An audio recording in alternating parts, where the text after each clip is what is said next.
Talk about 10 or so of the best games of 2020 first half, starting off with number 10. Maneater. Yeah, you probably knew we were gonna pick this game. It might seem out of left field, but we've been talking about it quite a bit, and thankfully it lived up to our weird expectations of it being essentially an open world shark action RPG. Manhunter is a ton of fun, and we think that there needs to be more games like this. Yes, it's not super long. Yes, it can be a little repetitive, but it's creative, it's cool, it's fun, it doesn't take itself too seriously, but they actually put the work in to make it satisfying to play. It's got great, hilarious narration, it's got a ton of environmental and enemy variety, especially as you travel through different areas of water and grow your shark from a little tiny baby into this killer, behemoth, nasty, prehistoric killer. All of the while kind of customizing your shark with different abilities and evolving it. It's really fun. It sounds weird, but we think people should give it a try, especially because you can even hop on land and munch on people. Like, what's better than that? That's a good shark game if you ask me.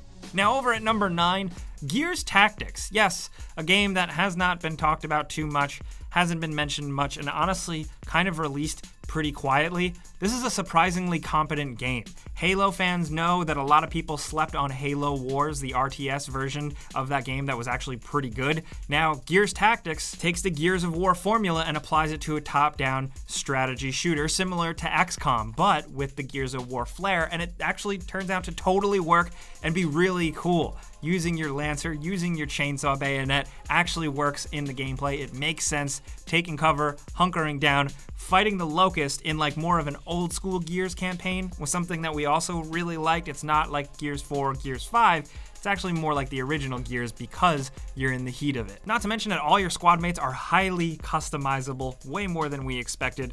It's a pretty good time. It's not perfect. It's got some issues here and there, but like of the bigger tier games that released this year, we really like this one. Now over at number 8, we have a Valve game. Can you believe it or not? A Half-Life game. Can you believe it or not? Half-Life Alyx is downright incredible. Yes, it does feel a little weird to put a VR game on this list where VR hasn't taken off as much as we were hoping. Still, a lot of us here do like VR, and we really loved Half-Life Alyx. In fact, we wish everyone could experience it because it's downright incredible. It serves as kind of like a prequel to Half-Life 2 with you playing as Alex Vance before Gordon shows up, but you're deep in City 17 and you get to see it with your own eyes. And not only that, even though the fact that you're not playing as Gordon Freeman, the Half-Life vibe, the Half-Life gameplay, the Half-Life feel, all of that is 100% here, and it made us as Half-Life fans very happy. Not to mention the story as well does some really, really cool things that you might want to check out if you have the capability. Again, we know not everyone can play this game, and that is a bummer, but oh boy, read a Wikipedia page or something because Half-Life Alyx is cool. Now over at number 7, I think we gotta highlight for you PC fans out there, Mount & Blade 2 Bannerlord has finally actually released and you can play it. Yes, it's technically still more of an early access game, but you're getting way more of that awesome warfare action you come to expect, commanding massive amounts of dudes, using all types of different weapons, exploring and kind of enjoying more of the RPG aspects, conversing with people. There are definitely some things that still need to be built up in this game, and you can tell, but like the core Mount & Blade gameplay is there, and it seems like hardcore fans are absolutely happy, and you know, we're happy for them. Next at number 6, we're including The Last of Us Part 2. Yes, nobody bribed us to do that, we just genuinely like the game. We don't like it quite as much as the first game, and we can definitely admit that there's a couple of problems in the story and the gameplay, but overall, we still found it very satisfying and lengthy to play through. This time, it's like an Ellie story, and she goes out for revenge in an incredibly bloody, violent game filled with all of like that brutal kind of survival horror aspects that The Last of Us brings, with bigger environments, incredible graphics, and honestly just some really, really great performances by the voice actors and motion capture actors. Some people were let down, we were not. Agree to disagree, but let's move on. Over at number 5 and talk about Ori and the Will of the Wisps, another surprise game that not enough people are talking about. Once again, I sound like I'm repeating myself, but seriously, Ori and the Will of the Wisps is a follow-up to Ori and the Blind Forest, and it's better in every way. It's downright incredible, from the way you progress to the abilities abilities you gain, to the way you traverse the environments, to the way the actual environments themselves look like pure concept art come to life. It's great. It really is something else you need to experience, either on an Xbox or on a PC. We played it on PC and we loved it there. The music, the environment, the atmosphere, the touching but simple story will get you, but the gameplay will keep you there for the long haul, and I think that's important. Now, over at number 4, if we're talking about gameplay, Call of Duty Warzone was another surprise this year.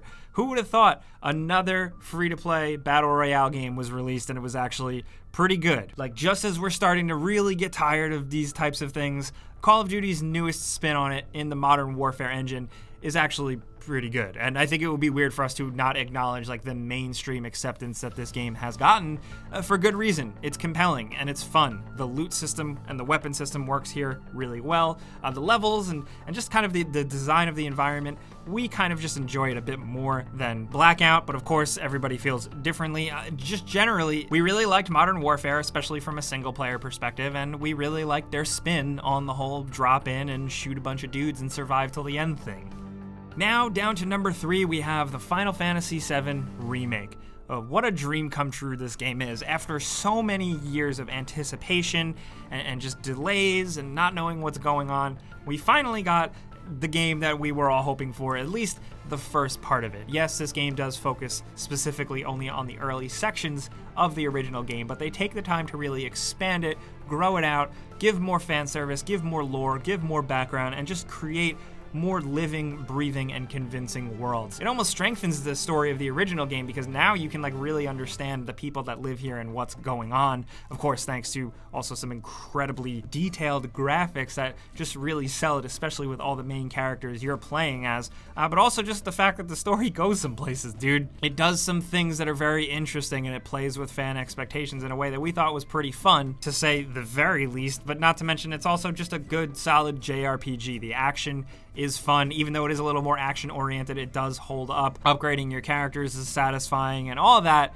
is just a good time. For a lot of people, this is the first way they're going to experience Final Fantasy VII, and you know, we think that's pretty good. I think this is a good first way to experience the beloved original classic, but it's even better if you love the original and now you're playing this one. Who knows how long we're gonna have to wait for the sequel to this to kind of wrap things up, you know, the second half?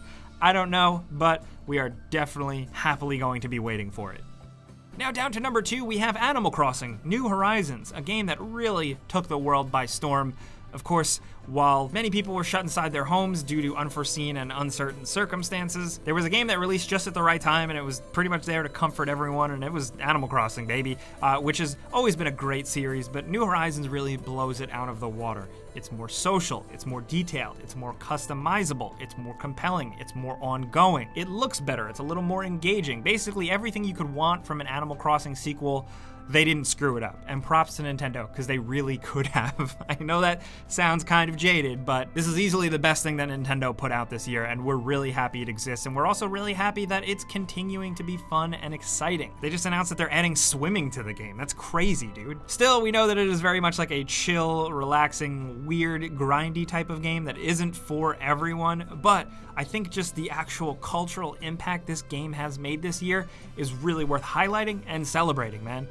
Now down to number 1, we have Doom Eternal, which essentially takes Doom 2016, a game that we absolutely loved, and I'm pretty sure we chose it as our game of the year, and kind of just blows it all out of the water and expands upon it. It goes full insane sequel in a way that may alienate some fans of the previous game, just how over the top it goes, but for us, we loved all of the additions. The new weapons, the bigger levels, more traversal abilities, just more opportunities for murder, incredible new enemy types, and a multiplayer mode that was okay. Doom Eternal really goes nuts, and it just kind of goes further lengths to make the Doom guy essentially Superman. Like, he is like almost like a superhero in this story. He is just this crazy badass legend of a killing machine, and it's really cool with what they do with the lore, and generally throughout the entire game, from the bosses to the areas you visit, the enemies and villains you face off against. This game is truly a thrilling ride from beginning to end, from the music to the visuals